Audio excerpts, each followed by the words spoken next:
আসসালাম সাহাবা, আসসালাম সাহাবা, আসসালাম সাহাবা, আসসালাম সাহাবা। আসসালামু আলাইকুম ওয়া রাহমাতুল্লাহ। আলহামদুলিল্লাহি রাব্বিল আলামিন ওয়াল আকিবাতু লিল মুত্তাকিন ওয়া আলা আলিহি ওয়া আসহাবিহি আজমাইন, আম্মা বাদ। সুপ্রিয় দর্শক, কাছে কিংবা দূরে বিশ্বজুড়ে যে যেখান থেকে দেখছেন মাহে রমাদানের এই বরকতময় সময়ে আপনাদেরকে স্বাগত জানাচ্ছি আপনাদের প্রিয় চ্যানেল জিটিভির পর্দায় ইসলামী ব্যাংক বাংলাদেশ পিএলসি নিবেদিত প্রেরণার বাতিঘর অনুষ্ঠানে, powered by Islami bank foundation, ওয়ালিয়া হজ কাপেলা ও আন্তরিক হজ কাপেলা। সুপ্রিয় দর্শক, সাহাবীদের জীবনাচারমূলক অনুষ্ঠান প্রেরণার বাতিঘর। আমরা এই অনুষ্ঠানে এক একদিন এক একজন সাহাবীর জীবনী নিয়ে আলোচনা করি। আজকে আমরা আলোচনা করব রাসূল সাল্লাল্লাহু আলাইহি সাল্লামের একজন বিশিষ্ট সাহাবী জাবের বিন আবদুল্লাহ সম্পর্কে। আর এই বিষয়ে আলোচনার জন্য আমরা আমাদের স্টুডিওতে দুজন খ্যাতনামা স্কলারকে আমন্ত্রণ জানিয়েছি। আপনাদের সাথে তাদেরকে পরিচয় করে দিচ্ছি। আমাদের সাথে আজকে উপস্থিত আছেন হামদর্দ বিশ্ববিদ্যালয় বাংলাদেশের কলা ও সামাজিক বিজ্ঞান অনুষদের ডিন প্রফেসর ডক্টর আমানুদ্দিন মুজাহিদ স্যার। আসসালামু আলাইকুম রহমতুল্লাহি ওয়া বারাকাতুহু। ওয়ালাইকুম আসসালাম ওয়া রাহমাতুল্লাহ। স্যার কেমন আছেন? আলহামদুলিল্লাহ, আলহামদুলিল্লাহ, হামদান কাসীরান তাইয়িবান মুবারাকান। আমাদের সাথে আরেকজন মেহমান উপস্থিত আছেন উত্তরা কেন্দ্রীয় জামে মসজিদের খতিব ডক্টর রফিকুল ইসলাম মাদানী স্যার। আসসালামু আলাইকুম রহমতুল্লাহি ওয়া বারাকাতুহু। ওয়ালাইকুম আসসালাম ওয়া রাহমাতুল্লাহ। স্যার কেমন আছেন? জি আলহামদুলিল্লাহ, আপনি ভালো আছেন? জি আলহামদুলিল্লাহ। স্যার, আমাদের আজকের আলোচনার বিষয় হচ্ছে হযরত জাবির ইবনে আবদুল্লাহ। আমরা শুরুতেই প্রফেসর ডক্টর আমানুদ্দিন মুজাহিদ স্যারের কাছে আসতে চাই। ওনার পরিচয় সম্পর্কে যদি একটু বলতেন। আজকের এই প্রেরণার বাতিঘর অনুষ্ঠানের প্রিয় সঞ্চালক, সম্মানিত দর্শক মণ্ডলী, আসলে বরাবরের মতোই প্রেরণার বাতিঘরে বিশিষ্ট সাহাবীদের যে আলোচনা অনুষ্ঠিত হয় তারও ধারাবাহিকতা আজকের যে আলোচনা যে মহান সাহাবীর হযরত জাবির ইবনে আবদুল্লাহ রাদিয়াল্লাহু তাআলা আনহু, একজন জলিল কদর সাহাবী হযরত জাবির ইবনে আবদুল্লাহ রাদিয়াল্লাহু তাআলা আনহু। আমরা যদি ওনার জীবনী বিশ্লেষণ করি তাহলে দেখি যে অত্যন্ত ছোট বয়সে উনি প্রিয় নবী সাল্লাল্লাহু আলাইহি ওয়াসাল্লামের সান্নিধ্য পেয়েছেন। ঐতিহাসিকরা লিখেছেন, হাদিসের কিতাবে আসছে যে আকাবার দ্বিতীয় শপথের সময় ওনার বাবা হযরত আবদুল্লাহ রাদিয়াল্লাহু তাআলা আনহু ইসলাম গ্রহণ করেন এবং তখনই ওনার সাথে প্রিয় নবী সাল্লাল্লাহু আলাইহি ওয়াসাল্লাম সাক্ষাৎ হয়েছে এবং কিতাবের বর্ণনায় আসছে যে ওই সময় উনি ইসলাম গ্রহণ করেছেন। আরেকটি বর্ণনায় আসছে যে উনি হযরত মুসাব ইবনে উমাইর রাদিয়াল্লাহু তাআলা আনহু যখন মদিনায় ইসলাম প্রচার করেন তখন উনি ইসলাম গ্রহণ করেছেন। তো ওনার বাবা হচ্ছেন হযরত আবদুল্লাহ ইবনে আমর রাদিয়াল্লাহু তাআলা আনহু, দাদা হচ্ছেন হযরত আমর। তো বংশানুক্রমেই ওনারা খুব অভিজাত পরিবারের সন্তান ছিলেন এবং ধনীর সন্তান ছিলেন।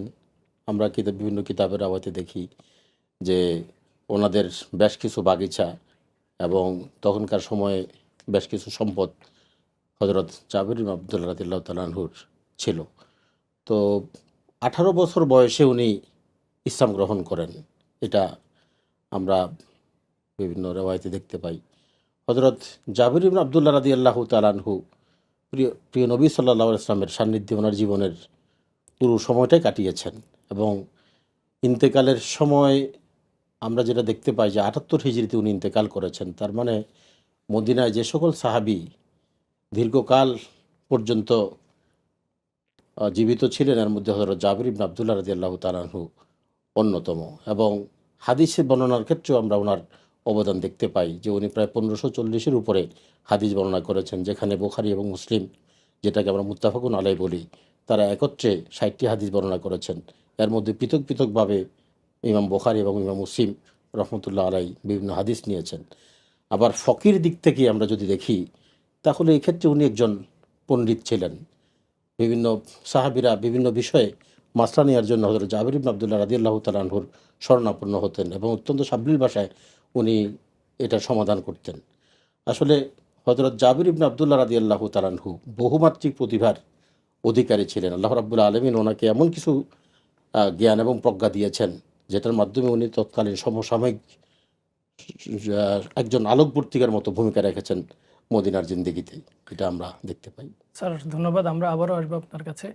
আমরা আসবো এখন ডক্টর রফিকুল ইসলাম মাদানী স্যারের কাছে। আমরা জাবের ইবনে আব্দুল্লাহ সম্পর্কে জানতে পাই যে তিনি অল্প বয়স ইসলাম গ্রহণ করেছেন, হাদিস বর্ণনায় তার অনেক অবদান রয়েছে। তো এখন জাবের ইবনে আব্দুল্লাহর যে রাসূল সাল্লাল্লাহু আলাইহি ওয়াসাল্লামের সাহচর্য এবং হাদিস বর্ণনায় তার অবদান সম্পর্কে যদি একটু বলতেন স্যার।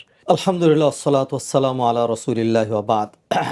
একজন সাহাবী মানেই হলো তিনি সৌভাগ্যমণ্ডিত ওই ব্যক্তি যাকে নবী মুহাম্মদ রাসূলুল্লাহ সাল্লাল্লাহু আলাইহি সাল্লামের মাধ্যমে আল্লাহ সুবহানাহু ওয়া তাআলা অন্ধকার থেকে আলোয় এনেছেন এবং এতটা মানে তিনি উন্নীত হয়েছেন যে কারণে আল্লাহ সুবহানাহু ওয়া তাআলা পূর্বে যাদের কথা বলেছিলেন ওয়া কুনতুম আলা শাফা হুফরাতিম মিনান নারি ফাআনকাযাকুম মিনহা, তোমরা তোমাদের জাহিলিয়াত বর্বরতা এবং তোমাদের অপতৎপরতায় এতটা জঘন্যতায় পৌঁছে গিয়েছিলে আর একটু হলেই নরকে পতিত হয়ে যেতে।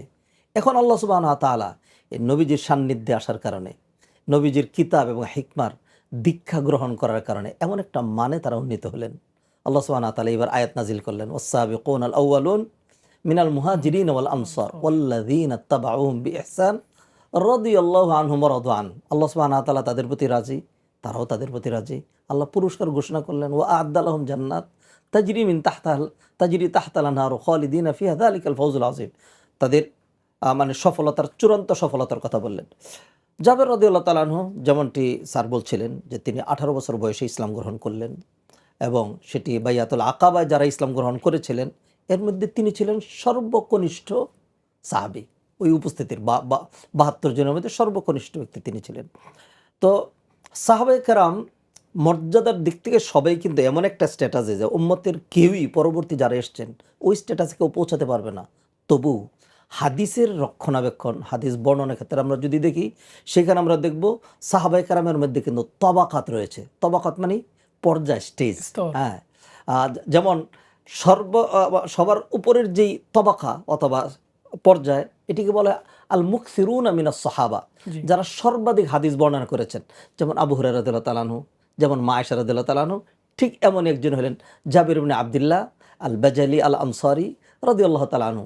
তিনি স্যারও বলেছেন এই কথাটি, তিনি 1540টি হাদিস তিনি বর্ণনা করেছেন। হ্যাঁ, এটা কিন্তু বিশাল সংখ্যক। আপনি দেখবেন আমরা সাহাবায়ে কেরামের মধ্যে আবু বকর রাদিয়াল্লাহু তাআলা আনহু, ওমর রাদিয়াল্লাহু তাআলা আনহু, তারপরে হলো ওসমান রাদিয়াল্লাহু তাআলা আনহু, আলী ইবনে আবি তালিব রাদিয়াল্লাহু তাআলা আনহু, তারা সবাই মিলে কিন্তু এতগুলো হাদিস বর্ণনা করেননি। হ্যাঁ, তো এটা কিন্তু ইলমের দিক থেকে, জ্ঞানের দিক থেকে এটা আলাদা একটা এক্সট্রা অর্ডিনারি দিক, যেটি জাবের রাদিয়াল্লাহু আনহু আমরা দেখতে পাচ্ছি। তার যে বর্ণিত হাদিসগুলো অসংখ্য কিতাবে এসছে, তার মধ্যে বুখারীতে কোনো সাহাবীর একটা হাদিস স্থান পাওয়া মানে এটা বিশাল। কারণ হলো যে তার সূত্রে, তার ছাত্রের মান বোঝায় এখানে। সাহাবীরা তো সবাই আদুল। হ্যাঁ, এটা তাদের বুখারীতে হাদিস না আসলেও সাহাবীদের মানের মধ্যে কোনো ঘাটতি নেই। কিন্তু তার ছাত্র যারা ছিলেন, হ্যাঁ, তাবেঈন ইমাম বুখারী পর্যন্ত, সেখানে আমরা দেখতে পাচ্ছি যে ইমাম বুখারী এবং ইমাম মুসলিম মিলে 56টি হাদিস, হ্যাঁ, নিয়ে এসছেন একসাথে, অথবা 60টি হাদিস, এর মধ্যে অথবা 160টি হাদিস ইমাম বুখারী সেখানে নিয়ে আসছেন আলাদা 26টা হাদিস, এবং ইমাম মুসলিম নিয়ে আসছেন 56টা হাদিস। তা সব কিছু মিলিয়ে যদি আমরা দেখি যে হাদিসের ক্ষেত্রে তার মানে বিশাল অবদান রয়েছে। এই হাদিসের জন্য তিনি মদিনা থেকে মক্কায় রিহলা করেছেন, তার শেষ বয়সেও ভ্রমণ করেছেন। তখন তার যাতায়াতের অবস্থা তো সুন্দর ছিল না। একটা হাদিসের জন্য তিনি মিশর পর্যন্ত গিয়েছেন। তো সেই জন্য মুহাদ্দিসিনে কারাম যারা ছিলেন পরবর্তীতে সাহাবায়ে কেরামের পরেও, তারাও কিন্তু হাদিসের জন্য রেহলা করতেন, ভ্রমণ করতেন। আর তিনি তো সাহাবী, এমনি নবীজি সাহচর্য পেয়েছেন বড় বড় সাহাবীদের থেকে, আবু বকর, ওমর, মুআয ইবনে জাবাল, তারপরে উবাই ইবনে কাব, এই ধরনের বড় বড় সাহাবী যারা আছেন, উবাই ইবনে কাব তার কথা বলেছে, আলী রাদিয়াল্লাহু তাআলা আনহু, তাদের থেকে তিনি হাদিস বর্ণনা করেছেন। হ্যাঁ, এবং তার থেকে অনেক কনিষ্ঠ সাহাবী তারাও হাদিস বর্ণনা করেছেন। যেমন হাদিস বর্ণনা করেছেন কিবারুত তাবেঈন, বড় বড় তাবেঈনরা অসংখ্য হাদিস বর্ণনা করেছেন। সেক্ষেত্রে আমরা বলতে পারি যে জাবির ইবনে আব্দুল্লাহ রাদিয়াল্লাহু তাআলা আনহু, তিনি যেমন সাহাবী ছিলেন, তিনি বড় আলেম ছিলেন, তিনি বড় ফকিহ ছিলেন, আর মুহাদ্দিস হিসাবে তো তিনি নিঃসন্দেহে মিনাল মুকসিরিন, অসংখ্য হাদিস বর্ণনাকারী ছিলেন। নবী মুহাম্মদ রাসূলুল্লাহ সাল্লাল্লাহু আলাইহি ওয়াসাল্লাম উম্মতের জন্য কিন্তু কল্যাণকর দুটি জিনিস, নাজাতের দুটো রক্ষা কবচ তিনি রেখে গিয়েছিলেন। একটি হলো কোরআন, আর একটি হলো সুন্নাহ। এই সুন্নার অন্যতম ধারক বাহক ছিলেন জাবির ইবনে আব্দুল্লাহ রাদিয়াল্লাহু তাআলা আনহু। স্যার, আপনাকে অসংখ্য ধন্যবাদ। আমরা আবারও আপনার কাছে আসবো। আমরা এখন প্রফেসর ডক্টর আমানুদ্দিন মুজাহিদ স্যারের কাছে। জাবির ইবনে আব্দুল্লাহ রাসূলের সাহচর্য ছিলেন। ইসলাম গ্রহণের পরে তিনি সকল যুদ্ধে অংশগ্রহণ করেছেন। তো তার যুদ্ধে অংশগ্রহণ সম্পর্কে যদি একটু বলতেন স্যার। জি, ধন্যবাদ আপনাকে। আসলে হযরত জাবের ইবনে আব্দুল্লাহ রাদিয়াল্লাহু তাআলা আনহুর যুদ্ধে অংশগ্রহণের বিষয়ে আমরা কিতাবে যা দেখতে পাই সেটি হচ্ছে উনি বদর এবং উহুদ যুদ্ধে অংশগ্রহণ করতে পারেন নাই। তো এর মধ্যে উহুদের যুদ্ধে ওনারা ওনার যে বোনরা ছিল, ওনার বাবা ওনাকে বললেন যে তুমি তোমার বোনদের, যেহেতু 7 বোন, তোমার বোনদের রক্ষণাবেক্ষণের জন্য তুমি বাড়িতে থাকো, আর যুদ্ধের ডাকে, প্রিয় নবী সাল্লাল্লাহু আলাইহি ওয়াসাল্লামের ডাকে আমাকে রেখে আমি তোমাকে অগ্রাধিকার দিতে পারি না। এটা হযরত আব্দুল্লাহ রাদিয়াল্লাহু তাআলা আনহুর বক্তব্য ছিল। তো এই কারণে উনি ওই সময় যেতে পারেননি।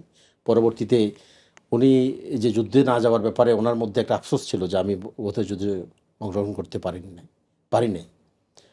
পরবর্তীতে জাতুর রিকা যে অভিযান, যে যুদ্ধ, সেখান থেকে ফেরার পথে প্রিয় নবী সাল্লাল্লাহু আলাইহি ওয়াসাল্লামের সাথে ওনার একটা ঘটনা ঘটে। সেটি হচ্ছে যে ওনার ওট অন্যদের সাথে পেরে উঠছিল না।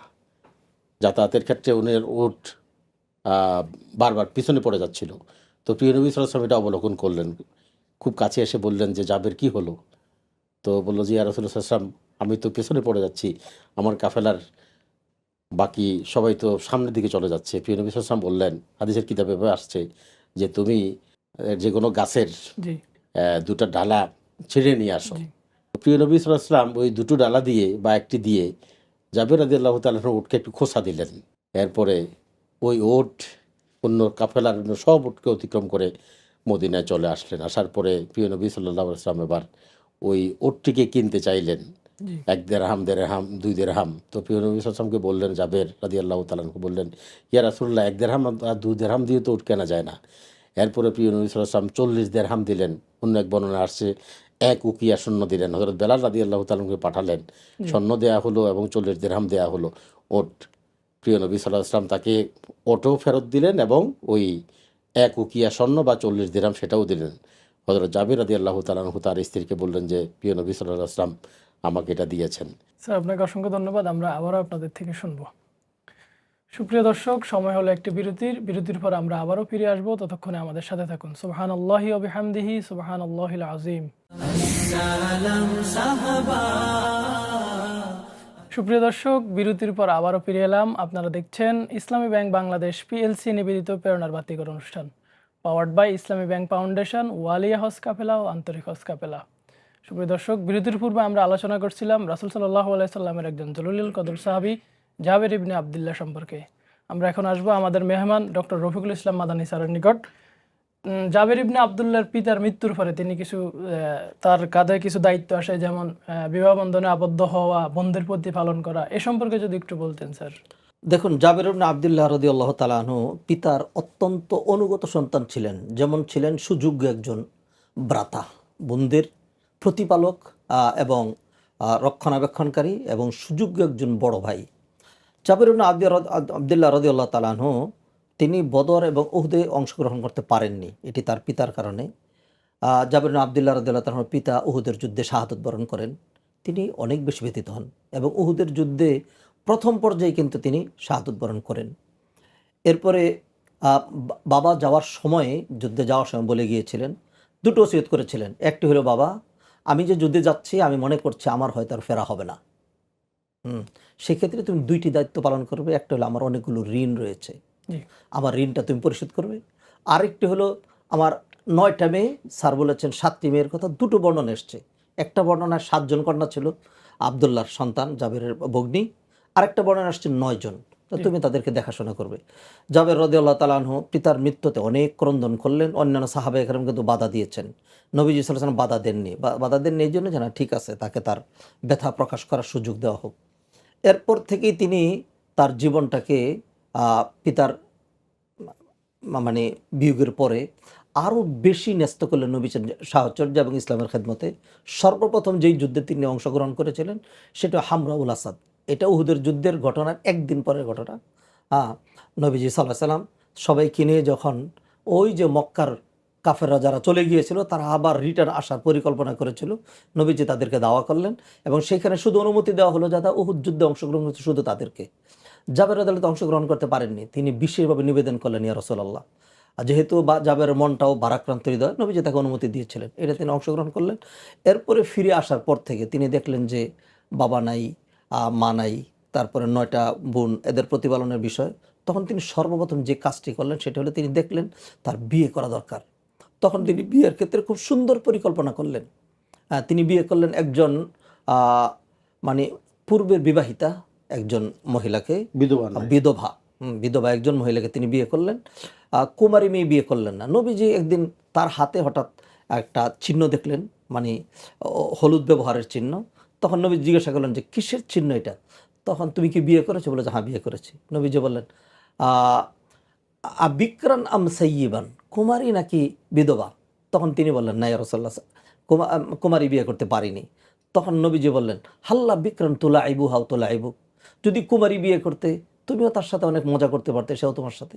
তখন তিনি বললেন ইয়া রাসূলুল্লাহ, আমার দায়িত্বে অর্পিত হয়েছে আমার 9 জন বোন, এরা ছোট ছোট, এখন তাদের সাথে আর একটা ছোট্ট মেয়ে নিয়ে আসবো, তখন জামেলের উপরে আরও ঝামেলা হবে। সেই জন্য আমি একজন স্ত্রী বিয়ে করেছি যে নাকি আমার স্ত্রী হওয়া সত্ত্বেও তাদের সাথে মায়ের মতো ভূমিকা রাখবে, তাদের চুলগুলো আছড়ে দেবে, তাদেরকে গোসল করিয়ে দেবে, তাদের পরিপাটি করবে।